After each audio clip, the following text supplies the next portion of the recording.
Hey guys, what's up? Welcome back to the channel.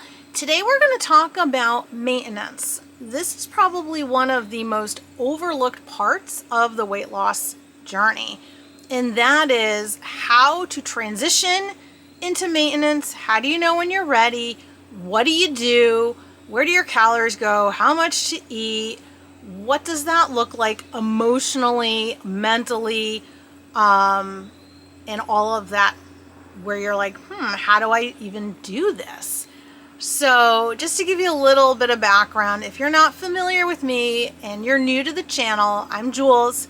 I have lost over 50 pounds, been on GLP-1 since September 2022, and I've been maintaining about 113 pounds for over 2 years now. I'm 5'1", 54 years old. I'm married. I have a blended family. I have 3 kids that are all in their 20s, and then I have a bonus son who's 12. And this has been the best part of my life, mentally, physically, and emotionally. And to be able to maintain weight for the first time ever for this long of a period has been mind-blowing and liberating, and it's been a freedom that I've never had before. So I'm going to talk to you about what I have done that has helped me to maintain, because that is the question. How do you transition to maintaining without gaining weight or gaining anything back? So I'm going to go over the actual tactics as well as mindset and the emotions that go along with it, and what do you actually have to do when you hit that goal weight. All right, so number 1, maintenance does not mean that you're gonna go back to the way you were eating before, or that you even go back to the amount of calories that you had before, because you're at a new maintenance calorie now. Your body's smaller, which means it needs less calories to survive. It needs less calories to maintain your weight. So let's say, for example, when you started your weight loss, we'll throw out a number. Let's say you were eating 2,200 calories, and then throughout your deficit, maybe you ended at 1,400 calories. You're not going to go back up to 2,200. You're going to have to find your new maintenance. There are 2 ways to do this. You can find your maintenance through one of the online calculators. It will give you an estimate. It may not be your estimate, but it's kind of an average. They're pretty fairly accurate. I mean, within a ballpark. It'll give you an idea. Calculator.net or a TDEE.com. They're free. You plug in, your height and your weight and all those different parameters and your activity level. Which for activity, even if you're really active, I still would put in kind of a light activity. Don't do anything like super intense activity. I think they'll overestimate the calories on that. So you can get an estimate, and then if you get your estimate, and let's say it comes out, you ended at 1,400, and let's say it now says your maintenance is 1,800. There's 2 ways you can do this. You can either go straight up to the 1,800, or you could do what I did, which is more reverse dieting. And what that means is you will add back in about 100 to 150 calories a week. So if you ended at 1,400, well, now you're going to, the next week, you're going to be at 1,500 or 1,550 for a week or 2. You're still going to do all the things you've been doing. You're still going to be tracking, weighing, measuring, and weighing yourself daily, because you're going to want to kind of see the influx. Now, keep in mind that the scale may go up. It probably will, because now you have more food in you. So you have more food, maybe you have more water, so there's going to be some fluctuations, so just allow for that. Also, when you eat more carbohydrates, each gram of carbohydrate attracts 3 grams of water.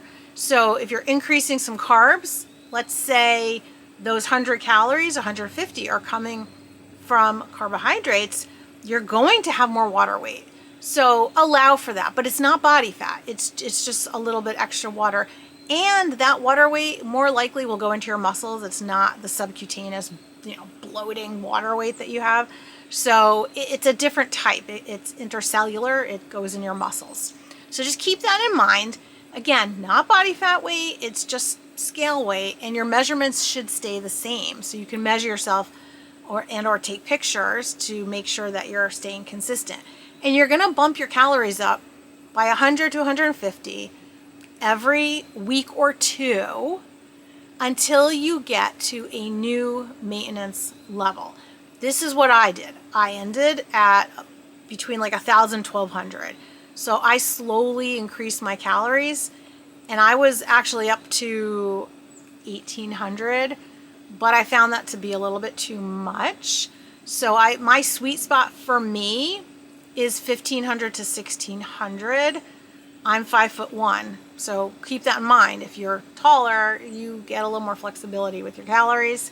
If you have more muscle, you'll have more flexibility. If you're more active, you'll have more flexibility as well.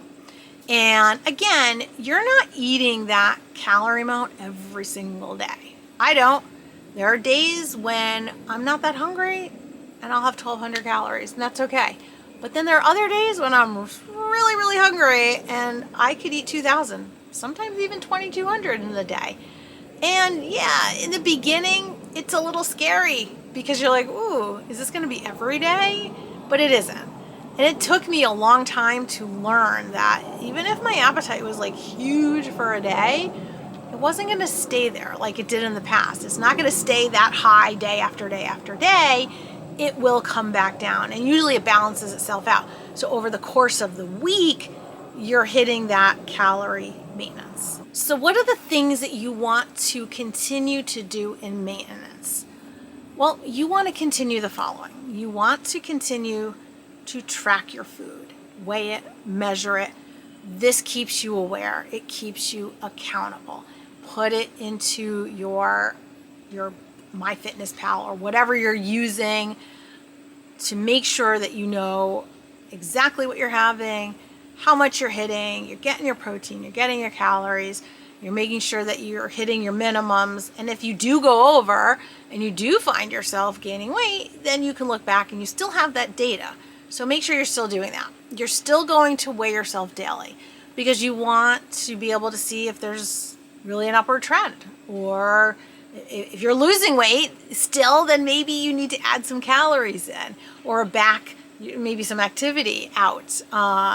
Because if you hit your goal weight and you're still losing, you don't want to lose muscle, right? If it's body fat, that's okay, but you don't want to be losing that muscle. So you want to continue to weigh yourself, to look at the trends over the time. Your meal planning, you want to continue that. Planning your meals out is going to be really, really important in maintenance, because if you don't plan and you're just going to be spontaneous, you're just going to grab things again out of the fridge or out of a restaurant or doing takeout that you didn't intend to do. And when you don't plan, those are the times when you tend to make not great decisions. I know I would. If I don't plan, I'm really not making the best decisions. I'm just going to grab what looks good at the moment, and I won't feel good later. So I am a huge planner during the weight loss, and I plan right now, and it lifts the work off of me to know that I planned everything out and it's done. Like, I know what I'm having for dinner. I've shopped for it. I have all my vegetables. And that's another point, is if you are someone that likes to eat out a lot during weight loss phase, I think that is really hard to lose weight if you're eating out a lot. I think during weight loss phase, I would eat out maybe once a week or do takeout. Now during maintenance, it's pretty similar, once or twice a week maximum. And you save a lot of money too. I mean, going out to eat or getting takeout or whatever, it's expensive. So I've saved a lot of money by not doing that and really cooking meals at home. But I do get tired of cooking every single day. So 100% at least once a week, maybe up to 2 times a week, we'll do takeout or go out because I just need that break. But I'll still choose, similar types of foods when I go out as well. It just gives me an alternative or something a little different. So I don't really cook a lot of steak at home. When I go out, I'll get a steak. My husband and I went out for his birthday not long ago, and we went to a steakhouse, and I got a filet mignon, and it was so good. It was 9 ounces, and I ate every bite. I was pretty full after, but it was a treat, and I was hungry, and I also had lots of vegetables with it. So I had broccoli and green beans, and then something that I wouldn't normally have at home, we got these beef, they were almost like egg rolls. They were fried, so I was a little nervous how that was going to sit with me because I don't normally have fried foods, and GLP-1s don't normally, go too well. But he wanted that, I wanted it, and it was like this beef wrapped fried thing or whatever. It was really good. I was a little distressed that night, I will admit. My stomach felt a little bit off, and I knew it was from the fried foods. So it's something that I keep in the back of my mind. I am very aware. It might taste really good, but I really don't want to not feel good or feel a little nauseous. It was just a little tinge of something. So just be really aware of all your food choices, weight loss, and maintenance, because it will affect you. So the meal prepping, you want to maintain your strength training. Keep doing that. Keep your walking. Keep your steps going. Sleep. Sleep was important during the weight loss, but in maintenance, it's even more important. I've really dialed in more on that. I've really made it much more of a priority in my life to get consistent quality sleep. And that can make or break your journey, because if you're exhausted and you're tired or you're not getting enough sleep, you're not going to want to make good decisions. You're just too tired. You're not going to want to be as active because you're just too tired. I have so much more energy, and now I go to bed somewhere between 9:30 at night, and I'm up in the morning between 4:30 and 5 in the morning. Usually by 4:45 I'm up. I've never been a morning person before, but I've been doing this now for I think about a year, maybe a little bit more than that. And I've learned to become a morning person, and now I love it. I'm so excited when I wake up in the morning, because I know I get up and I get to do something for me. I do my core workout, and I do get my steps in, and I've gotten something done for myself that's really healthy before I start the workday, and it just makes me feel really good to do that. And I'm better at making decisions after that when I've already done something for myself. So sleep's super important. And the managing of stress. That's something that I think we all have to get better at doing, is managing that chronic stress. There are certain things that are within our control. Control the things you can control, and let all the other things, they have to go if you can't control them. And I get it. I try to control things that are not within my control sometimes, and it can become stressful, and it can become really, really difficult. But it is something that I'm personally been working on for years. I'm working on getting better at controlling what is actually within my control, and trying to let go of the things that I can't. And there's a freedom in that, and there's a less pressure, which means that you're going to just have more energy, because stress will take and zap all that energy from you, and it'll inhibit your maintenance and fat loss because the cortisol levels go up. So managing stress, so important. So keep doing all those things. Track your food, keep weighing yourself, keep the meal prepping, the strength training, the walking, the sleeping, and the stress. To wrap this piece up, the biggest mistake that people could make is that they think they've reached a finish line and they're done, which is not the case. You are still evolving. I'm still evolving, learning, growing, and figuring this thing out. And we still have to keep doing the things that we've been doing to lose weight. We can loosen up a tiny bit, but keep doing the basics so that we can stay consistent. Now, in terms of the loosening up, and where does that fall, and how much flexibility do we have to do that? we can definitely eat a little bit more bigger portions, because we want to increase our calories. We want to increase our metabolism. We need to. We've been in a deficit.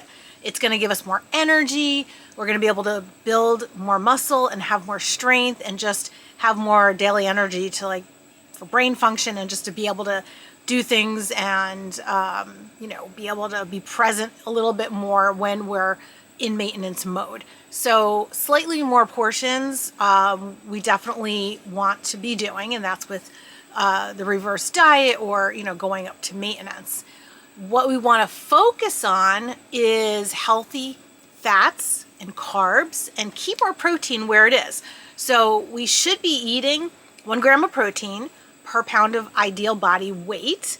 So if you start at 200 and your ideal body weight, for example, is 130 pounds, then all along your journey, 130 grams of protein is your target protein.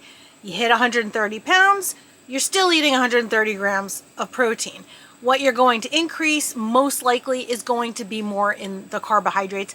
You might be able to increase your fats as well, but there's more calories in fat, so you can get a little bit more when you start to increase your carbs. So instead of doing, let's say you're eating half a cup or 3/4 cup of rice, well, maybe you can double that and go to a cup and a quarter, a cup and a half, something of that nature.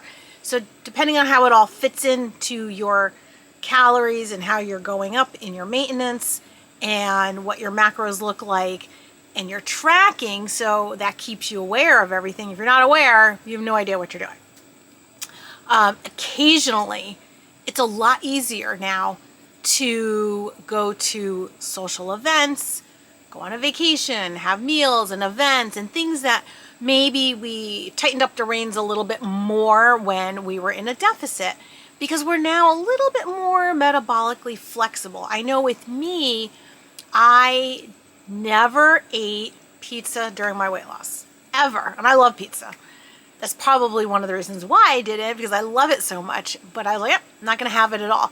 So I had no pizza. I'm trying to think if there's anything else I did not have. I would have sushi on occasion, but not too much. I do like it, but I don't have it too much now. Yeah, I did not have any pizza during weight loss. I do now. Mostly it's my husband's leftovers. So he'll get pizza and I'll get my normal meal. He'll always have leftovers, always, always. And that'll end up being a snack, or I'll have a piece along with my dinner, which I wouldn't do before, but I can do it now. My body adapts to the fat and the calories, and I don't do it a lot. If I did it a few times a week, to me that would be a lot. That would be too much for my body. Maybe once a week I'll have something of that nature. It could be pizza, or it'll be, bread or something that I don't normally have. And I'm a little bit more metabolically adaptable to that. And you'll see that in your maintenance journey. But again, if you go off the rails and you start making that more of your maintenance and you do that more consistently and you start doing that more, that's when the weight creep, the calorie creep can start to come in. So especially in the beginning, caution. Go slow into maintenance. In terms of food choices, again, you're going to still want to make that healthy, whole food 80 to 90% of the way you eat, keeping the highly processed added sugars and all that stuff. Keep that at that 10 to 15% because you still want to keep that consistency. It'll help keep the weight off. And very importantly, it's just going to overall keep you healthy, keep your brain healthier, give you more energy.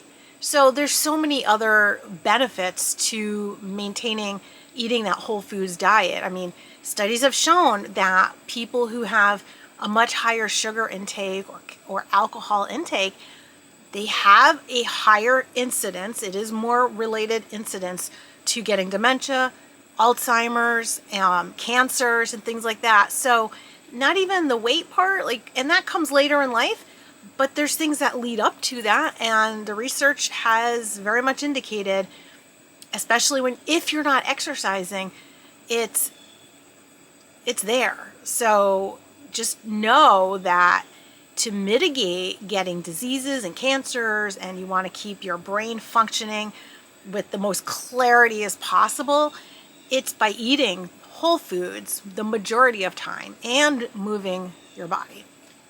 And one of the last things is the emotional shift into maintenance.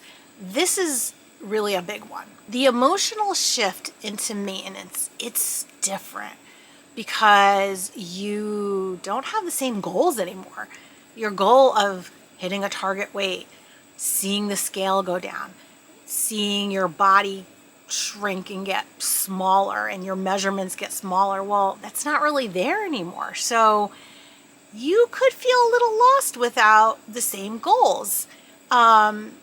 There's anxiety a little bit with the scale, like, well, I'm not looking to see it go down, but the scale is going to go up. It's going to go up and down. That's it. There's a fluctuation.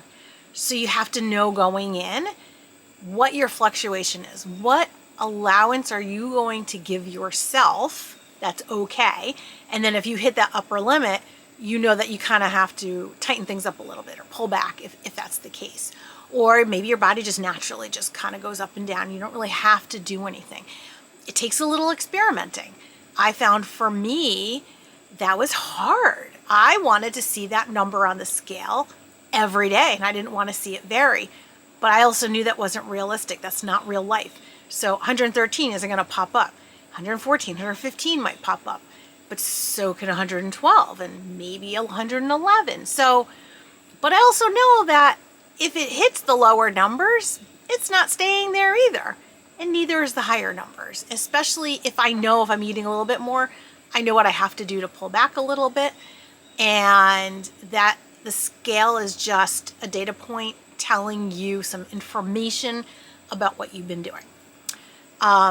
There's also blood markers. So getting blood panels and blood markers, that's another indication of your new maintenance mode. If you're having, your blood pressure's gone down or you get off different medications, that's a huge win.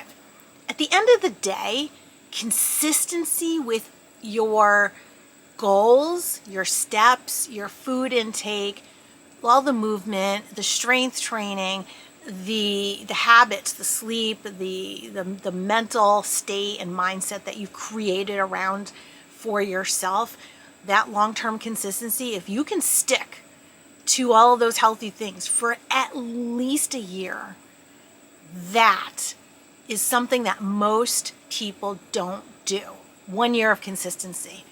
And then that keeps going and going and going, because we can be consistent for 30 days, 60 days, 80, 90 days, but it gets a little harder after that. There's very few people who can be consistent with all of this for a year or more. But if you can do that for a year or more, then chances are you're going to have a tremendous amount of success in your maintenance. The things that have given me the structure around being able to maintain losing 50 pounds and keeping it off for over 2 years and know that my weight has just completely stabilized is the ability to have increased my calories. I mean, that's wild. I'm eating more and I'm staying the same weight. That's crazy. It's amazing. And I'm using my FitnessPal and I'm tracking and I weigh myself every day. I continue to focus on strength training, steps. I'm a little bit more flexible a couple of days a week, maybe 3 days a week. I don't know. Sometimes I'll throw in another day or another meal or whatever. I'm a little bit more flexible with that. I'm very hydrated. I keep consistent with my water intake, my daily morning water and throughout the day. And my appetite has adjusted a little bit more over this time as well. The signaling has changed. There were times when it would kind of like wax and wane a bit, and sometimes I get like a lot of huge appetite increase, and then other days it would be really small. It's kind of in the middle now, and it feels good. Like it feels really good. I didn't like those highs and lows. That kind of scared me. But I always knew when there was a high appetite, then the next time there would be a low appetite. So I had to remind myself of that. Now I'm kind of even keel in the middle. And you need to find what works for you. And then the other last key thing is that you still need to take your shot. It's going to help keep your weight off. If you're in that 90%, you're going to have to take your shot. If you're in that 5 to 10% of people, maybe you can get off of it. But that's a different video that I've done that you can go get information on to figure out, am I in the 90% or do I fall into the 10%? I'm in the 90%. My metabolism and hormones have been really screwed up for decades and decades and decades. So it's not like I put this weight on in the last couple of years and I was a normal weight my entire life and then I can get it off and, you know, maybe I can get off the shot and maintain. It's not a big deal. Since I've been so metabolically messed up for so long, I'm not taking that chance. Like I'm going to stay on my shot indefinitely. I'm going to take it every week, and that's part of my structure. That gives me the freedom that I have right now. So maintenance isn't like I'm going to set it and I'm going to forget about it and it just sort of carries on its own. You still have to be incredibly intentional about maintenance. I still think about it. I don't obsess over it. It doesn't take up 24/7 in my head, but I still plan my meals. I do all the things to keep me consistent. But because I've been doing it for so long, it's like second nature. It's just another habit. It's like brushing my teeth every morning, every night, and flossing. It's something I do because it keeps me healthy. It keeps the guardrails on. They're healthy boundaries. It gives me my freedom back. I have flexibility. I don't feel restrained or constrained, and I'm not rebelling against anything. In the past, if someone were to say, even if I said to myself, I can't have X, Y, or Z, I could do that for a short period of time, but then I'd be like, darn it, I want it, and I'm going to have it. Now it's like, I can have anything I want. I just have to know, is it going to trigger me or not? What's the cost I might be paying? Is it worth the cost? Mentally, it's more mental at this point than anything else. We're all going to have slip-ups. We're all going to maybe go off plan, and that's okay. And it's a little bit easier to be flexible and go off plan in maintenance, but you need to be able to pull back so that going off plan one day doesn't turn into a string of days, because that's when we get into trouble, even on a GLP-1. So if you found this video to be helpful, or if you have any questions, or you're in maintenance right now, let me know what you're doing in the comments. I want to hear, how's your maintenance going? Or are you close to maintenance? What is your plan? Because you need to have a plan for maintenance. You can't just, boom, I'm in maintenance and do nothing. Like, that's why you're here listening to this. You're either close to maintenance, you're in maintenance. So leave a comment. Let me know what you think. Do you have any other tips that I might have missed? Leave them in the comments for other people. And please like the video, subscribe if you're not a subscriber. I would love to have you part of this community. Hit the bell button so you always know when the next video is coming. Thank you so much for being here. I will see you in my next video.